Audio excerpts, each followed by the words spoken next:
வணக்கம். தமிழாளி தொலைக்காட்சி செய்திகள் வாசிப்பவர் கமலா ஜெகதீஸ்வரன். முதலில் தலைப்புச் செய்திகள். யாழ்ப்பாணம் விக்டோரியா கல்லூரியின் 150வது ஆண்டு விழா. கட்நாயக்கா விமான நிலையத்தில் சிக்கிய கனடிய பிரஜை. பிரான்சில் தீவிரமடையும் காட்டுத்தீ. அவசர ஆலோசனை கூட்டத்தை கூட்டிய ஜனாதிபதி மேக்ரோன். இதுவரையான காலப்பகுதியில் 15 பேர் சுட்டுக்கொலை. போலீஸ் தரப்பு வெளியிட்ட தகவல். இந்தியா செல்லும் இளைஞர்களுக்கு முக்கிய அறிவிப்பு.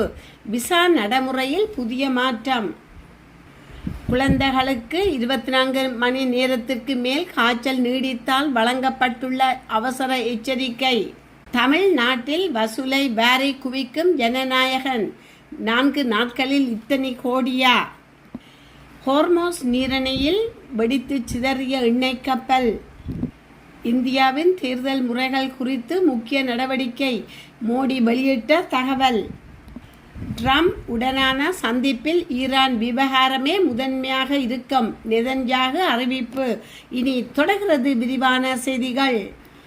2025-2026 ஆண்டுக்குரிய இலங்கையின் முதலாவது டிஜிட்டல் பொருளாதார கணக்கெடுப்பு தொகை மதிப்பு மற்றும் புள்ளி விவர திணைக்களத்தினால் ஆரம்பிக்கப்பட்டுள்ளது. நிதி திட்டமிடல் மற்றும் பொருளாதார அபிவிருத்தி அமைச்சின் கீழ் செயல்படுத்தப்படும் இந்த தேசிய வேலை திட்டத்தின் முதன்மை நோக்கம் நாட்டின் விவசாயம் சார பொருளாதார நடவடிக்கைகள் குறித்த அண்மைக்கால மற்றும் நம்பகமான புள்ளி விவர தகவல்களை திரட்டுவதாகும். தரவுகளின் அடிப்படையிலான பொருளாதார திட்டமிடலுக்கு வலுவானதொரு அடித்தளத்தை வழங்கும் இத்தொகை மதிப்பு நாட்டில் தற்போதுள்ள அனைத்து கைத்தொழில், நிர்மாணம், வர்த்தகம் மற்றும் சேவை துறைகளை உள்ளடக்கியதாக முன்னெடுக்கப்படுகின்றது. இந்த தொகை மதிப்பின் முதல் கட்டமாக 50 அல்லது அதற்கு மேற்பட்ட ஊழியர்களை கொண்ட பெரிய அளவிலான நிறுவனங்களின் தகவல்களை சேகரிக்கும் பணிகள் நேற்று முதல் ஆரம்பிக்கப்பட்டுள்ளன. இந்த நவீன டிஜிட்டல் முறையின் கீழ் சம்பந்தப்பட்ட நிறுவனங்கள் தங்களுக்கு வசதியான நேரத்தில் எந்த ஒரு இடத்திலிருந்தும் சுயாதீனமாக இணையம் ஊடாக பாதுகாப்பாகவும் எளிதாகவும் வினைத்திறனுடனும் சவால்களை சமர்ப்பிப்பதற்கான வசதிகள் செய்து கொடுக்கப்பட்டுள்ளன.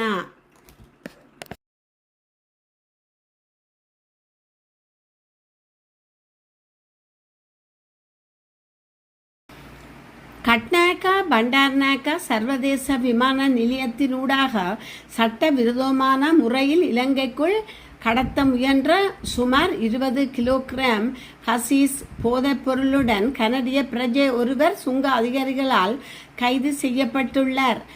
குறித்த கைது நடவடிக்கை நேற்று முன்னெடுக்கப்பட்டுள்ளது. கைப்பற்றப்பட்ட போதைப் பொருட்களின் சர்வதேச சந்தையின் பெறுமதி 200 மில்லியன் ரூபாய்க்கும் அதிகம் என இலங்கை சுங்க திணைக்களம் தெரிவித்துள்ளது.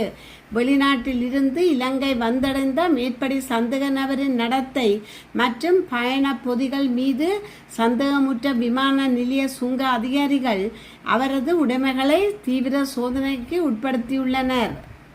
இதன் போதே பயண பொதிக்குள் நுட்பமான முறையில் மறைத்து வைக்கப்பட்டிருந்த 20 கிலோகிராம் ஹசீஸ் போதைப் பொருள் கண்டெடுக்கப்பட்டுள்ளது.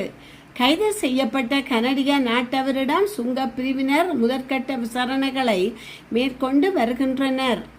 இந்த போதைப்பொருள் கடத்தல் பின்னணியில் சர்வதேச போதைப்பொருள் கடத்தல் கும்பல்களுக்கு தொடர்பு உள்ளதா மற்றும் இலங்கையில் உள்ள இவருக்கு விநியோகிப்பதற்கு இது கொண்டு வரப்பட்டது என்பது குறித்து தீவிர விசாரணைகள் முன்னெடுக்கப்பட்டு வருகின்றன.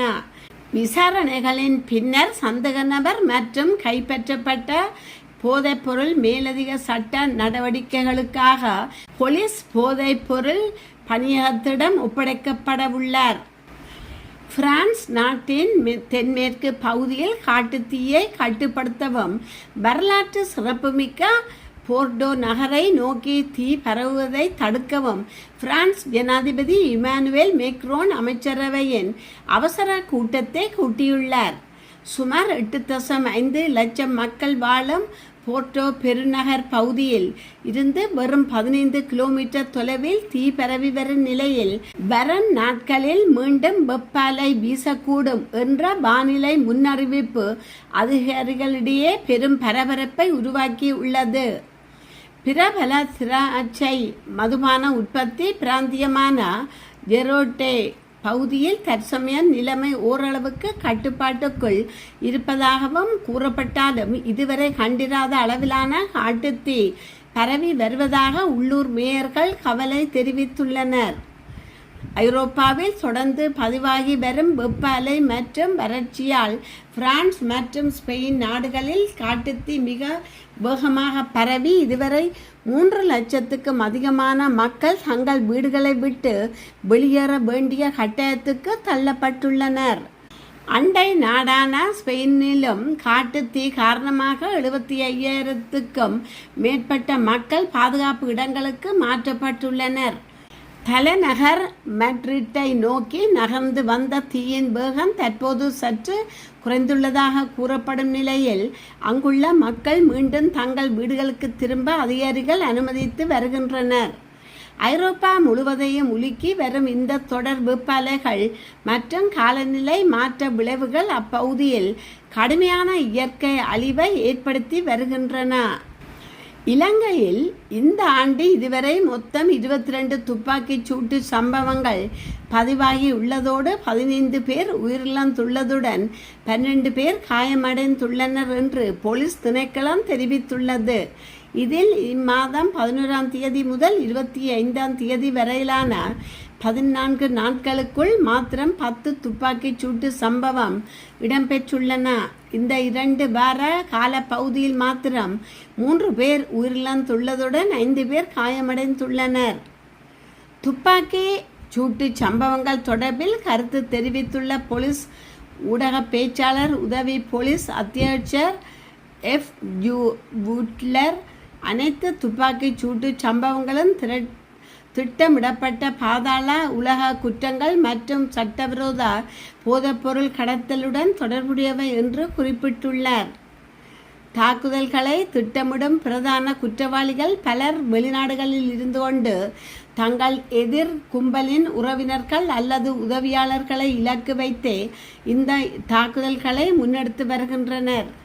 ஒப்பந்த கொலைகளுக்கு பணத்துக்கு பதிலாக சிறிய அளவிலான போதைப் பொருட்களே கூலியாக வழங்கப்படுவதும் விசாரணைகளில் தெரிய வந்துள்ளதுடன் போதைக்கு கடுமையாக அடிமையானவர்களே இத்தகைய கொலைகளை செய்ய பயன்படுத்தப்படுகின்றனர். கடந்த 25ஆம் தேதியன்று கொழும்பு பெல்லன் விலையில் நடந்த கொலை சம்பவத்துடன் தொடர்புடைய துப்பாக்கிதாரி மற்றும் மோட்டார் சைக்கிளை செலுத்தியவர் ஆகிய 2 சந்தேக நபர்களும் சம்பவம் நடந்து 1 மணித்தியாலத்தில் கைது செய்யப்பட்டுள்ளனர்.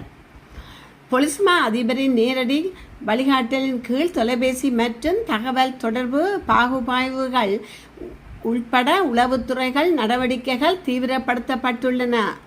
இம்மாதம் 11ஆம் தேதி முதல் 25ஆம் தேதி வரை இடம்பெற்ற முக்கிய துப்பாக்கிச் சூட்டு சம்பவங்கள் வருமாறு: ஜூலை 11 மாத்துகமா நெபோடா பகுதியில் மோட்டார் சைக்கிளில் வந்த துப்பாக்கிதாரிகள் வீடொன்றை நோக்கி துப்பாக்கிச் சூடு நடத்தினர். எவருக்கும் காயம் ஏற்படவில்லை.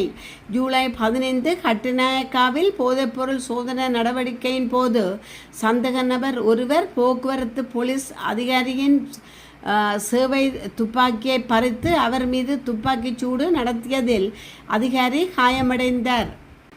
ஜூலை 16 நவகமுவா பண்டுரம்புல்லா பகுதியில் 26 வயதுடைய இளைஞர் ஒருவர் அடையாளம் தெரியாத துப்பாக்கிதாரிகளால் சுட்டு கொல்லப்பட்டார்.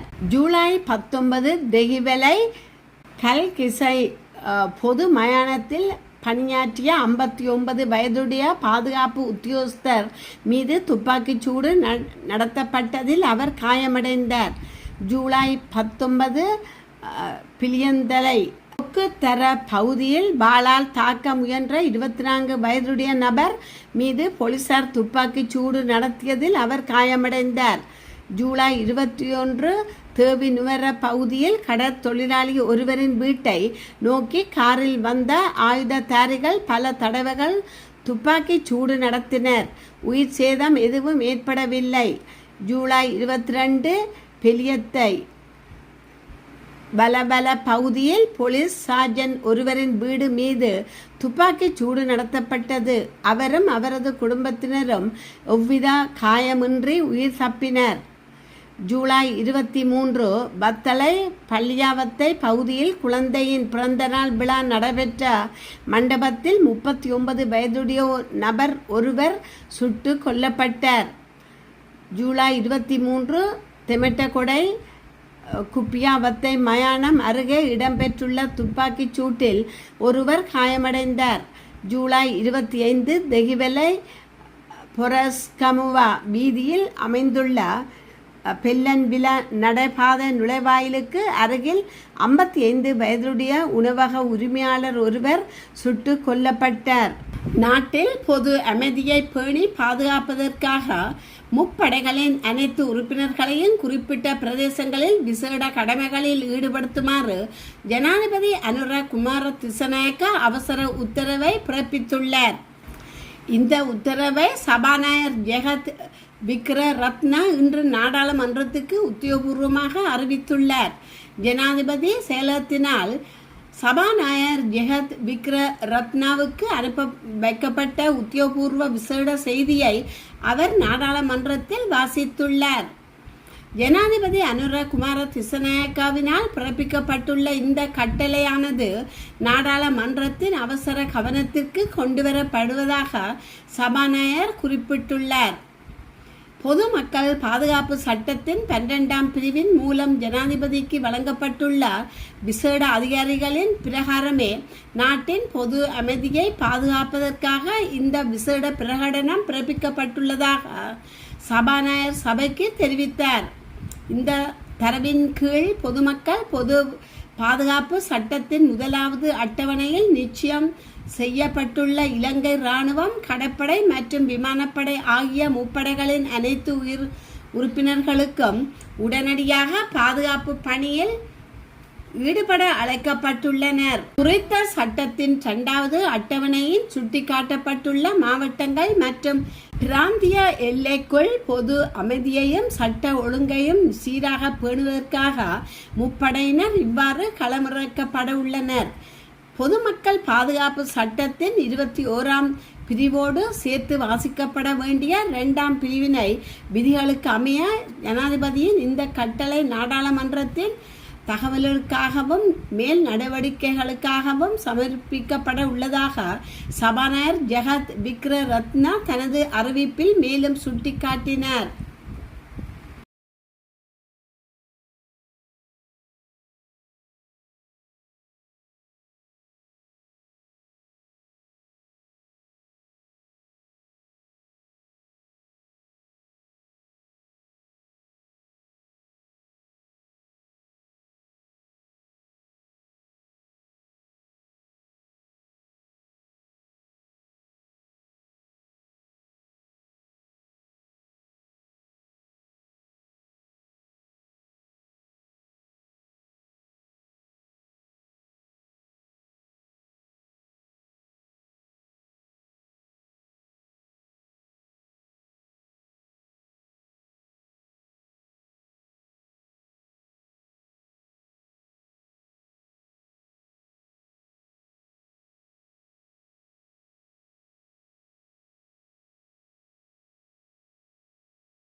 குழந்தைகளுக்கு 24 மணி நேரத்துக்கு மேலாக காய்ச்சல் நீடித்தால் அவர்களை உடனடியாக வைத்தியசாலைக்கு அழைத்துச் செல்ல வேண்டி நடவடிக்கை எடுக்க வேண்டும் என சுகாதாரத்துறையினர் அவசர எச்சரிக்கையொன்றை வழங்கியுள்ளனர்.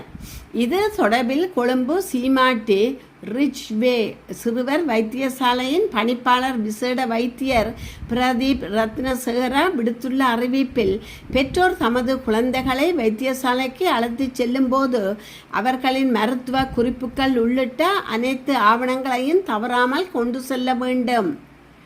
வீட்டு வைத்தியம் செய்வதால் குழந்தைகளுக்கு சிகிச்சை அளிப்பதற்கான முக்கிய நேரம் வீணாகிறது. உடனடியாக சரியான மருத்துவ ஆலோசனையை பெற நடவடிக்கை எடுக்க வேண்டும்.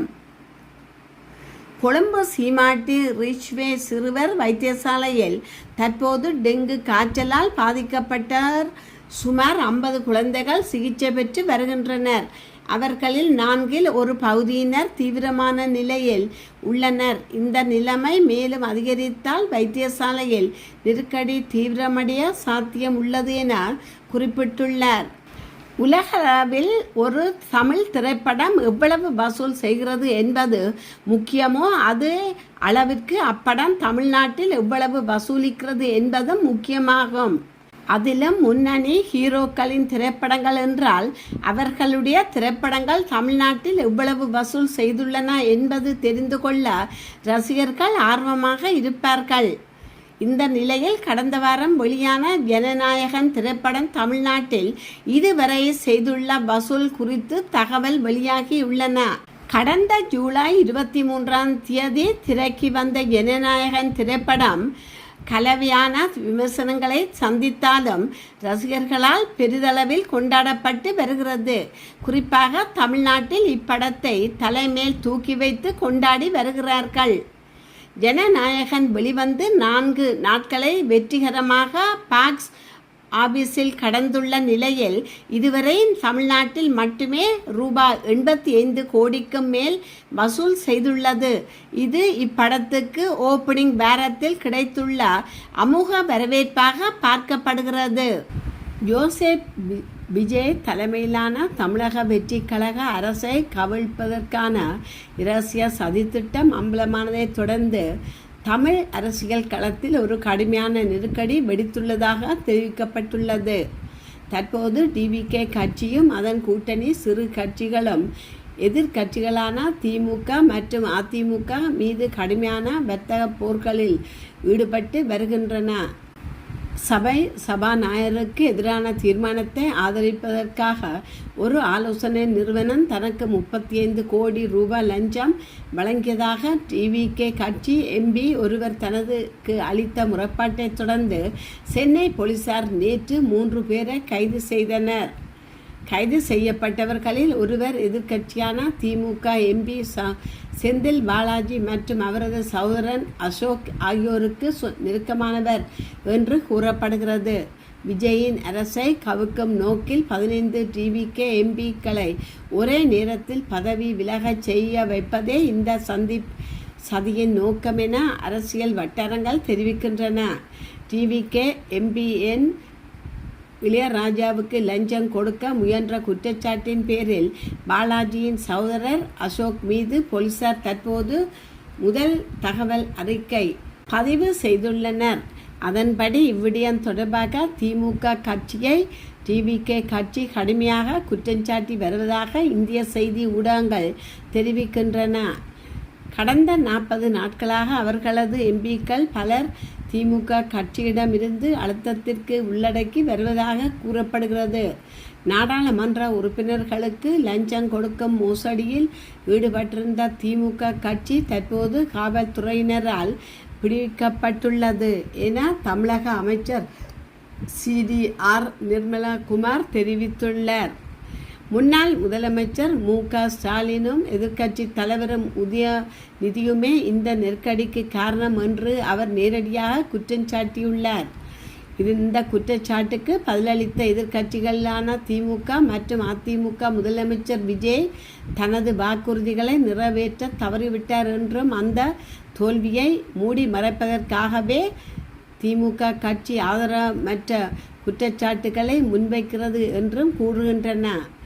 தேர்தலுக்கு முன்பு தாங்கள் விமர்சித்த கட்சிகளுடன் கூட்டணி அமைத்தும் பிற கட்சிகளிடமிருந்து நாடாளுமன்ற உறுப்பினர்களை தங்கள் பக்கம் இழுத்து டிவிகே கட்சி ஆடும் இந்த அரசியல் ஆட்டத்தில் மக்களின் நலன் மறைக்கப்பட்டு விட்டது என்று அதிமுக தலைவர் எடப்பாடி பழனிசாமி தனது எக்ஸ் கணக்கில் பதிவிட்டுள்ளார்.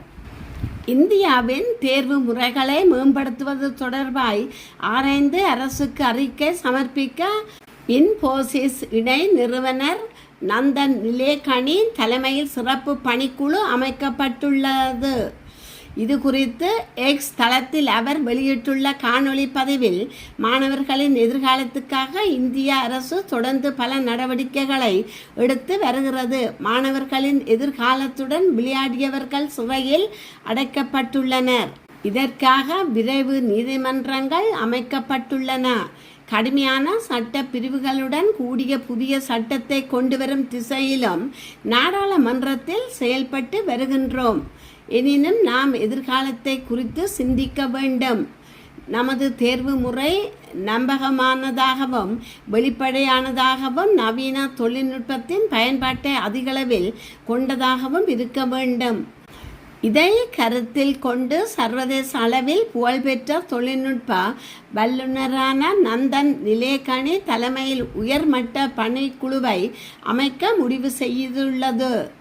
அக்குழு அளிக்கும் அறிக்கையின் அடிப்படையில் வரவிருக்கும் தேர்வுகளின் நம்பகத்தன்மையை உறுதி செய்வதற்கான பணிகள் விரைவாக மேற்கொள்ளப்படும் என்று குறிப்பிட்டுள்ளார். அமெரிக்க ஜனாதிபதி டொனால்ட் ட்ரம்பை சந்திக்க உள்ள நிலையில் இந்த சந்திப்பில் ஈரான் விவகாரமே பேச்சுவார்த்தையின் முக்கிய அங்கமாக இருக்கும் என்று இஸ்ரேல் பிரதமர் பெஞ்சமின் நெதன்யாகு தெரிவித்துள்ளார். இது குறித்து தனது எக்ஸ் சமூக வலைத்தள பக்கத்தில் பதிவிட்டுள்ள நெதன்யாகு, எங்கள் சந்திப்பின் போது மேசையில் உள்ள அனைத்து முக்கிய விவகாரங்கள் குறித்தும் விவாதிப்போம். அதில் ஈரான் விவகாரமே முதன்மையாக இருக்கும் என்று குறிப்பிட்டுள்ளார். இஸ்ரேலின் பாதுகாப்பை உறுதி செய்வதும் நாட்டின் பலத்தை பெருக்குவதும் தங்களை சுற்றியுள்ள அமைதி வட்டத்தை விரிவுபடுத்துவதுமே தங்கள் தெளிவான இலக்கு என்று நெதன்யாகு தெரிவித்துள்ளார். ஜனாதிபதி டொனால்ட் ட்ரம்ப் தனது 2வது பதவி காலத்தை தொடங்கிய பிறகு அவரை தான் சந்திக்கும் 8வது சந்திப்பு இதுவென்றும், உலக தலைவர்களில் வேறு எந்த ஒரு தலைவரையும் விட தான் ட்ரம்பை அதிக முறை சந்தித்துள்ளதாகவும் அவர் சுட்டிக்காட்டியுள்ளார். மேலும் தமது இந்த பயணத்தின் மற்றொரு நோக்கத்தையும் அவர் வெளியிட்டுள்ளார். இஸ்ரேலின் மிகச்சிறந்த நண்பராகவும் தமது நெருங்கிய நண்பராகவும் திகழ்ந்த மறைந்த அமெரிக்க செனட்டர் லின்சே கிராமுவுக்கும் நேரில் இறுதி அஞ்சலி செலுத்தவும் தான் அமெரிக்கா சென்றுள்ளதாக நெதன்யாகு தெரிவித்துள்ளார். இத்துடன் செய்திகள் நிறைவு பெறுகின்றன. மீண்டும் மற்றொரு செய்தியூடாக உங்களை சந்திக்கும் வரை வணக்கம் கூறி விடைபெறுபவர் கமலா ஜெகதீஸ்வரன். நன்றி.